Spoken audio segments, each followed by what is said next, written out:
கர்த்தருக்கு ஸ்தோத்திரம். பரலோகத்தில் தேவனுடைய சிங்காசனத்திற்கு முன்பாக இருக்கிற பலிபீடத்திற்கு கீழே இரத்த சாட்சிகளின் ஆத்துமாக்கள் இருக்கின்றன. இவர்கள் தேவனை நோக்கி மகா சத்தமிட்டு கூப்பிடுகிறார்கள். இவர்கள் யார் என்றும், எப்போது அங்கே வந்தார்கள் என்றும், ஏன் அவர்கள் கூப்பிடுகிறார்கள் என்றும் இந்த பதிவில் பார்ப்போம்.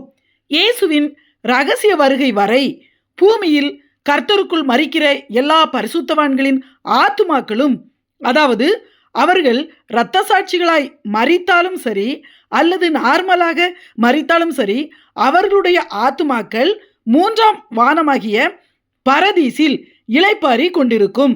அவர்கள் அங்கே சரீரத்தில் இல்லை. ஆனால் இயேசுவின் இரகசிய வருகையின் போது அதுவரை மரித்த பரிசுத்தவான்கள் உயிரோடு எழும்புவார்கள். அந்த உயிர்த்தெழுதலின் போதுதான் அவர்களுக்கு மறுரூப சரீரமாகிய மகிமையின் சரீரம் கொடுக்கப்படுகிறது.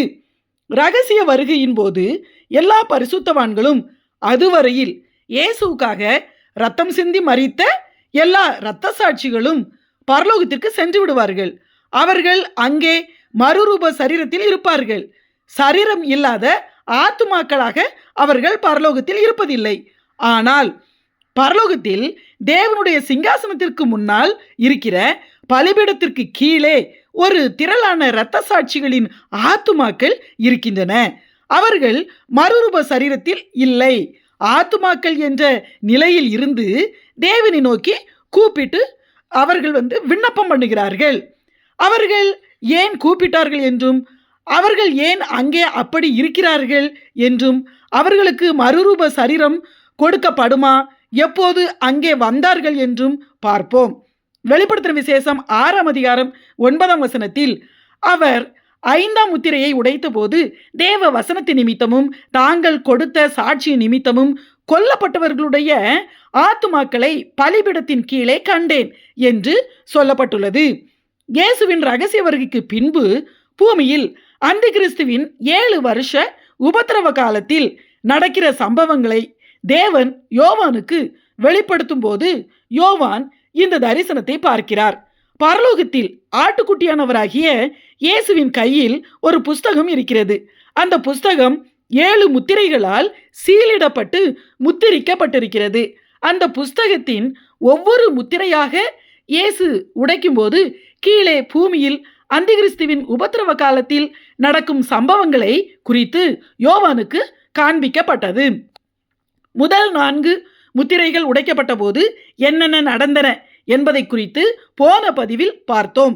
இயேசு 5வது முத்திரையை உடைக்கும் போது ஒரு கூட்ட இரத்த சாட்சிகளின் ஆத்துமாக்கள் பரலோகத்தில் தேவனுக்கு முன் பலிபீடத்தின் கீழ் இருந்து மகா சத்தமாய் கூப்பிட்டு கொண்டிருக்கிறார்கள். இவர்கள் யார் என்றால், இரகசிய வருகைக்கு பின்பு அந்திகிறிஸ்துவின் முதல் 3½ வருஷ உபத்திரவ காலத்தில் இயேசுவுக்காக இரத்த சாட்சிகளாய் மரித்தவர்கள். உபத்திரவ காலத்தில் மரிக்கிற பரிசுத்தவான்களுடைய ஆத்துமாக்கள் நேரடியாகவே பரலோகத்திற்கு சென்று விடுகின்றன. ஆனால் அவர்களுக்கு அப்போது மறுரூப சரீரம் கொடுக்கப்படுவது இல்லை. காரணம், ஒரு மனிதன் மரித்த பின்பு அவன் மறுபடியும் உயிர்த்தெழும் போதுதான் அவனுக்கு புதிய சரீரம் கொடுக்கப்படும். உபத்திரவ காலத்தில் இயேசுவுக்காய் இரத்தம் சிந்தி மரித்தவர்களுடைய ஆத்துமாக்கள் நேரடியாக பரலோகத்திற்கு செல்கின்றன. ஆனால் அப்போது உடனேயே அவர்களுடைய சரீர உயிர்த்தெழுதல் நடைபெறுவது இல்லை. அவர்கள் எப்போது உயிர்த்தெழுந்து மறுரூப சரீரத்தை பெறுவார்கள் என்று கடைசியில் பார்ப்போம். இந்த இரத்த சாட்சிகளின் ஆத்துமாக்கள் தேவனை நோக்கி ஏன் மகா சத்தமிட்டு கூப்பிடுகிறார்கள் என்பதை தெரிந்து கொள்வோம். வெளிப்படுத்தின விசேஷம் 6ஆம் அதிகாரம் 10ஆம் வசனத்தில் அவர்கள் பரிசுத்தமும் சத்தியமும் உள்ள ஆண்டவரே, தேவரீர் பூமியின் மேல் குடியிருக்கிறவர்களிடத்தில் எங்கள் இரத்தத்தை குறித்து எதுவரைக்கும் நியாய தீர்ப்பு செய்யாமலும் பழி வாங்காமலும் இருப்பீர் என்று மகா சத்தமிட்டு கூப்பிட்டார்கள் என்று எழுதப்பட்டுள்ளது. இவர்கள் இரகசிய வருகையில் கைவிடப்பட்டவர்கள். இரகசிய வருகையில் கைவிடப்பட்ட கிறிஸ்தவர்களில் பெரும்பான்மையானோர் அந்த கிறிஸ்துவோடு சேர்ந்து கொள்வார்கள். ஆனால் கொஞ்ச பேர் அதன் பிறகு சுதாரித்து கொண்டு இனியாவது இயேசுவுக்கு பிரியமாய் வாழ வேண்டும் என உறுதியாக நிற்பார்கள். இப்படிப்பட்டவர்கள் அந்நாட்களில் மற்ற ஜனங்களுக்கும் சுவிசேஷம் சொல்வார்கள். இவர்கள் மூலமாக அநேகர் இயேசுவை விசுவாசிப்பார்கள். இவர்களை அந்த கிறிஸ்து தமது ஆட்கள் மூலமாக கொடூரமாக கொலை செய்வான். இவர்கள் இயேசுவுக்காக ரத்தம் சிந்தி மரிப்பார்கள். அந்நாட்களில் இப்படி மரிக்கிறவர்களுடைய ஆத்துமாக்கள் நேரடியாகவே பரலோகத்திற்கு சென்றுவிடும். அவர்கள்தான் தங்களை கொலை செய்தவர்களை சீக்கிரத்தில் பழிவாங்கி தங்களுக்கு நியாயம் செய்யுமாறு தேவனை நோக்கி பலிபீடத்தின் கீழ் இருந்து மகா சத்தமிட்டு கூப்பிடுகிறார்கள். சரி, அவர்களுக்கு பரலோகத்தில் என்ன பதில் சொல்லப்பட்டது, என்ன கொடுக்கப்பட்டது என்று பார்ப்போம். வெளிப்படுத்தின விசேஷம் 6ஆம் அதிகாரம் 11ஆம் வசனத்தில், அப்பொழுது அவர்கள் ஒவ்வொருவருக்கும் வெள்ளை அங்கிகள் கொடுக்கப்பட்டது. அன்றியும் அவர்கள் தங்களைப் போல கொலை செய்யப்பட போகிறவர்களாகிய தங்கள் உடன் பணிவிடைக்காரரும் தங்கள் சகோதரரும் மாணவர்களின் தொகை நிறைவாகும் அளவும் இன்னும் கொஞ்ச காலம் இளைப்பாற வேண்டும் என்று அவர்களுக்கு சொல்லப்பட்டது என்று எழுதப்பட்டுள்ளது. அவர்கள் தேவனிடத்தில் முறையிட்டு கூப்பிட்ட போது ஒவ்வொருவருக்கும் ஒரு வெள்ளை அங்கி கொடுக்கப்படுகிறது. அது என்ன என்பதை பார்ப்பதற்கு முன்பு அவர்கள் தேவனுடைய நியாய தீர்ப்புக்காக இன்னும் கொஞ்ச காலம் காத்திருந்து இளைப்பாறுமாறு ஏன் சொல்லப்பட்டது என தெரிந்து கொள்வோம். உபத்திரவ காலத்தில் குறிப்பிட்ட எண்ணிக்கையிலான மனிதர்கள் இயேசுவுக்காக இரத்த சாட்சிகளாக மரிக்க வேண்டும் என தேவன் நியமித்து வைத்திருக்கிறார். அந்த எண்ணிக்கையாகிய தொகை, அதாவது இன்னும் இரத்த சாட்சிகளாக மனிதர்கள் மரிக்க வேண்டி இருக்கிறது. அதுவரை காத்திருங்கள், இளைப்பாறிக் கொண்டிருங்கள் என்று சொல்லப்பட்டது. காரணம், தேவனுடைய பலிபீடத்திற்கு கீழ் இருக்கும் இரத்த சாட்சிகள் அந்த கிறிஸ்துவின் 7 வருஷ உபத்திரவ காலத்தின் மத்திய காலத்தில், அதாவது முதல் 3.5 வருஷ உபத்திரவ காலத்தின் இறுதியில் மரித்தவர்கள். அதன் பிறகு 3.5 வருஷம் மகா உபத்திரவ காலம் இருக்கிறது. அந்த நாட்களிலும் இயேசுவுக்காய் ரத்தம் சிந்தி மரிப்பதற்காக புறஜாதியாரிலும் யூதர்களிலும் தேவனால் நியமிக்கப்பட்டு குறிக்கப்பட்டவர்கள் இருக்கிறார்கள். அந்த எண்ணிக்கை முடிந்த பிறகு, அதாவது 7 வருஷ உபத்திரவ கால முடிவில் இயேசுவின் பகிரங்க வருகையில் அர்மகதோன் யுத்தத்தில் அந்தி கிறிஸ்துவையும் அவனோடு சேர்ந்த துன்மார்க்கர்களையும் இயேசு யுத்தம் பண்ணி அழித்து பழிவாங்கி நியாயம் செய்வார். பலிபீடத்தின் கீழிருக்கிற இரத்த சாட்சிகளின் ஆத்மாக்களுக்கு ஏன் ஒவ்வொருவருக்கும் வெள்ளை அங்கி கொடுக்கப்பட்டது என பார்ப்போம். இவர்களுக்கு வெண் வஸ்திரம் கொடுக்கப்படவில்லை, வெண் அங்கிதான் கொடுக்கப்பட்டது. இரண்டிற்கும் வித்தியாசம் உள்ளது. அங்கி என்பது மனிதர்கள் தங்கள் ஆடைக்கு மேல் அணிந்திருக்கிற ஒரு நீளமான ட்ரெஸ். அதாவது வஸ்திரம் என்பது அந்த அங்கிக்கும் மேலே அணியப்படுகிற விசேஷித்த துணி, ஒரு மேலாடை என புரிந்து கொள்ளலாம். வெளிப்படுத்தின விசேஷம் 3ஆம் அதிகாரம் 4, 5 வசனங்களில் அவர்கள் பரிசுத்தவான்கள் ஆனபடியால், அதாவது அவர்கள் பாத்திரவான்கள் ஆனபடியால் வெண் வஸ்திரம் தரித்து என்னோட கூட நடப்பார்கள்.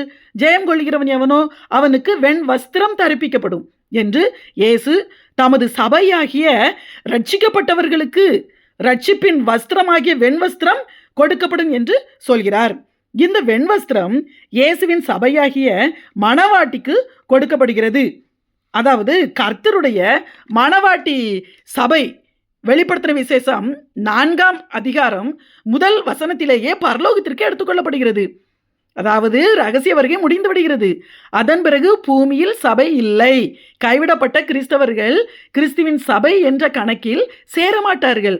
4ஆம் அதிகாரத்திலிருந்து பிறகு எந்த அதிகாரத்திலுமே வெளிப்படுத்தின விசேஷத்தில் சபை என்ற வார்த்தையே எழுதப்படவில்லை. காரணம், சபை பரலோகத்திற்கு போய்விட்டது, பூமியில் இல்லை. இயேசுவின் இரத்தத்தால் மீட்கப்பட்ட, இயேசுவின் பலத்தால் உலகத்தை ஜெயித்த சபையாகிய மணவாட்டிக்கு வெண்வஸ்திரம் கொடுக்கப்படுகிறது. இவர்கள் ரகசிய வருகையில் மறுரூபமாக்கப்பட்ட சரீரத்தில் பரலோகத்திற்கு எடுத்துக்கொள்ளப்பட்டவர்கள். இவர்கள் அங்கே ஆத்துமாக்களாக அல்ல, சரீரத்தில் இருப்பார்கள். அவர்களுக்குத்தான் பரலோகத்தில் வெண் வஸ்திரம் கொடுக்கப்படுகிறது.